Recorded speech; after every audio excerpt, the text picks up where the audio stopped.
بسم الله الرحمن الرحيم. الحمد لله رب العالمين، الصلاة والسلام على رسوله الكريم وعلى آله وأصحابه أجمعين، أما بعد. قال الله تعالى: أعوذ بالله السميع العليم من الشيطان الرجيم. إن الذين كفروا سواء عليهم أأنذرتهم أم لم تنذرهم لا يؤمنون. ختم الله على قلوبهم وعلى سمعهم وعلى أبصارهم غشاوة ولهم عذاب عظيم.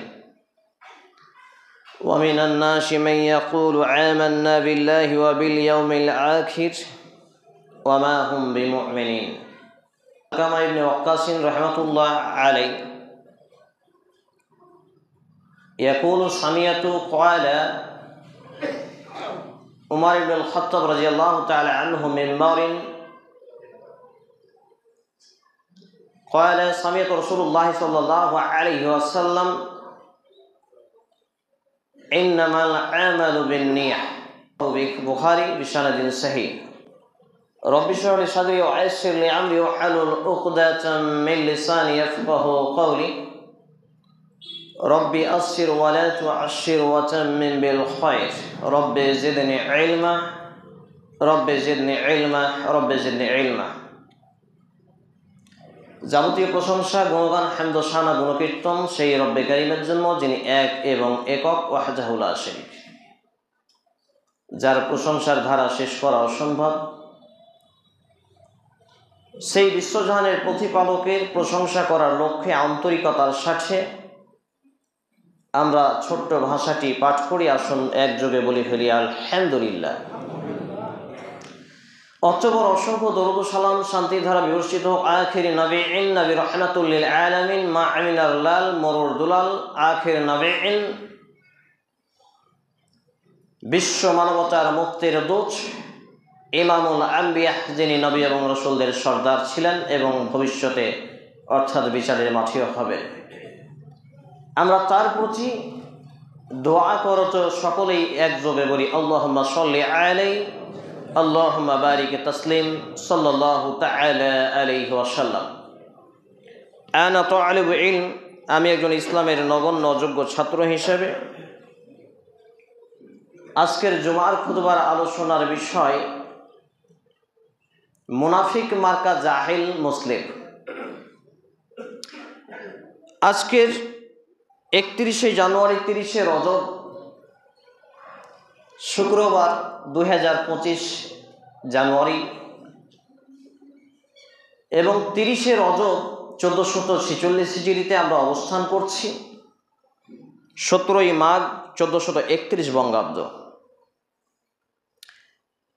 অত্যন্ত দুর্ভাগ্য এবং লজ্জাকর এটি একটি টপিক এবং বিষয়, সাবজেক্ট,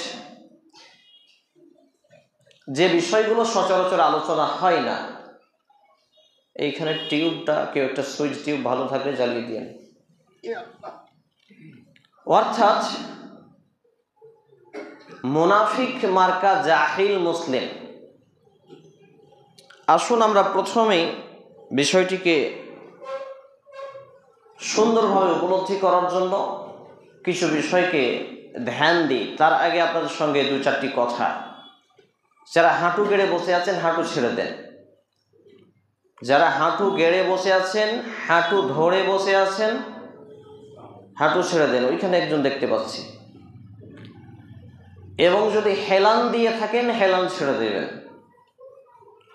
জুমার দিনের রুলস অফ ল সিস্টেম এটি হলো যে জুমার দিনে পরিপূর্ণ নেকি সওয়াব অর্জন করতে হলে একনিষ্ঠ চাহনি থাকতে হবে খতিবের দিকে, যিনি খুতবা দিচ্ছেন। এই নিয়তে আমি হাবিবুল্লাহ খুতবা দিচ্ছি, আপনি ভুল ধরবো মনে করে খুতবা শুনবেন, তাহলে আপনার কিছু উপকার হবেই হবে ইনশাআল্লাহ তাআলা। 2 নম্বর কথা হলো, কথার পরিপ্রেক্ষিতে যখনই নবী করিম সাল্লাল্লাহু আলাইহি ওয়াসাল্লামের নাম আসবে, উচ্চ স্বরে, পুরুষদের ফিতরাত বৈশিষ্ট্য, পুরুষরা উচ্চ স্বরে পড়বে।